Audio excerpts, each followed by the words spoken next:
What's up, everybody? I'm back with another video game review, and today I am doing another game in my PS2 backlog. Go Diego Go! Great Dinosaur Rescue. Yeah, I played this on the PS2. Came out in 2008, so one of the late. A PS2 was also probably a PS3 title at that point. Hopefully, I don't know. Maybe, I don't know. But yeah, I played it on PS2. Now, like I said with the Safari Rescue game, I played it a lot in my childhood and really liked it. Didn't really like it coming back to it. This game I never really played. Had it for a long time. I just never got around to playing it until now. But I gotta say, there's a lot of similarities to the Safari game. And, a lot of things. So we're going to talk all about it. It's going to probably be a shorter review because a lot of the stuff, if you want a more in-depth review of a lot of the other stuff I maybe talked about with the Safari game, because I will say right off the bat, it plays exactly like the Safari one. The levels, how you play the levels, exactly the same. Same characters, except basically you just replace Safari with dinosaurs.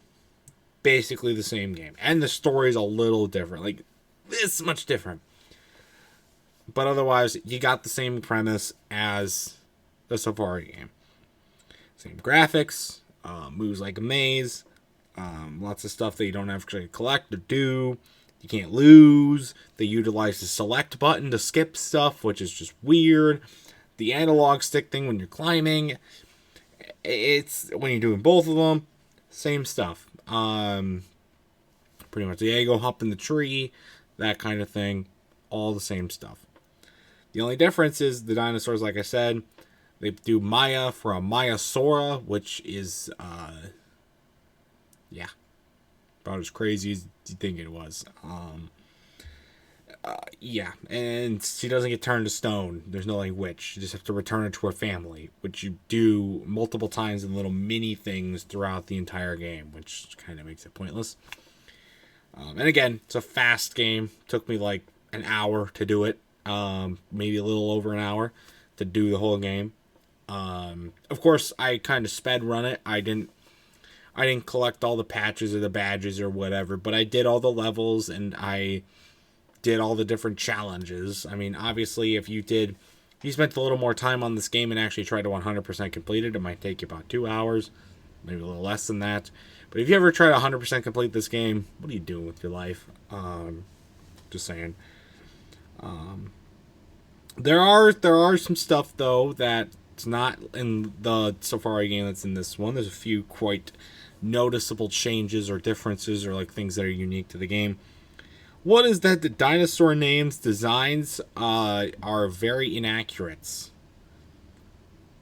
So are like the designs of the dinosaurs are just super weird. The sounds especially. Again, with the kids voicing these things.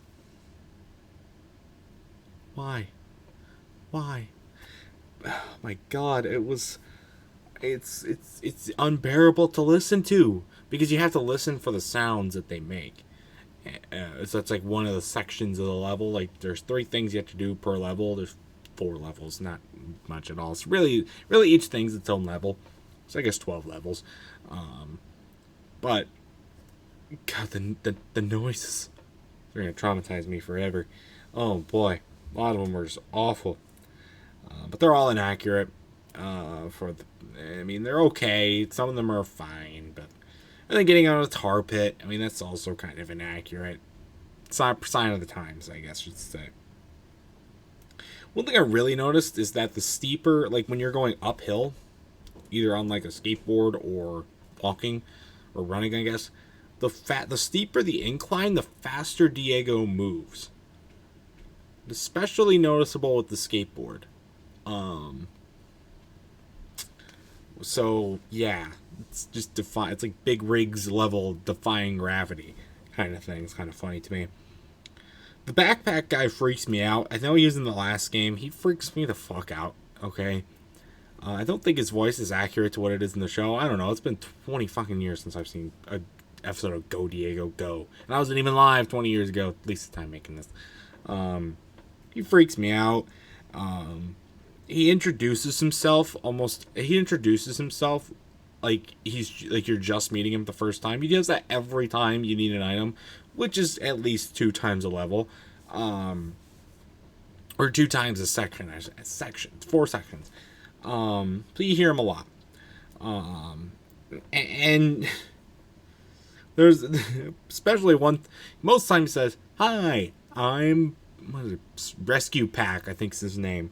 One time he actually said, "Backpack Rescue Pack here." Like he's introducing himself on a fucking YouTube video. What? We got Rescue Pack channel coming live on Pringleson and Company. Possibly, probably not. Hopefully not, but possibly. And it's pretty evident here, as it is in most of the game, that the game kind of plays itself. It's for kids, for young kids. It's very self-explanatory. It's easy to pick out what you need to do to finish the level. It's easily match the sounds or pick the item. It's all very self-explanatory. The Safari music that you hear doing the levels, it doesn't feel right in this game. Because it's pretty much exactly what it is in the other game. So it just shows how lazy they were in doing this. A lot of the lines sound similar as well. So it seems like they just copy and pasted a few things over. I don't know. It just felt very, very similar and just unworked, honestly. Doesn't feel right though. I mean, I guess it makes sense. It's not like the worst possible choice they could have done for that, but still, there you go. Last thing I gotta say that's really different is they introduced this section in the levels. They do this a few times. This was really only the main difference, other than sliding down a Brachiosaur's back. Which is exactly kind of just like sliding down a mud hill or something like that, or sliding down a cliff. It's nothing different, so I won't talk about that too much. But the other thing that they introduced was jumping across the lily pads, which I don't think was in the Safari game. And they do a couple other times where you have to jump across stuff. I think there's another thing where it's not exactly lily pads, but you still have to jump across stuff. Same concept, basically. No matter how early or how late you jump, it does not matter. Diego will go to the pad, no matter how far apart he is. He will literally jump across the whole pond if it means he has to jump to the next lily pad. There are no consequences for messing up on that part of the game. In fact, there's, like I said, like it's self-explanatory. There's no consequences for messing up pretty much anywhere. The only time where he actually kind of gets hurt is when he trips over something and falls. But all he does is just do a tumble and get back going. It does not. There's no damage. There's no lives. There's no nothing. And I guess just because it's a kid's game, there's no combat or nothing, and I can understand that.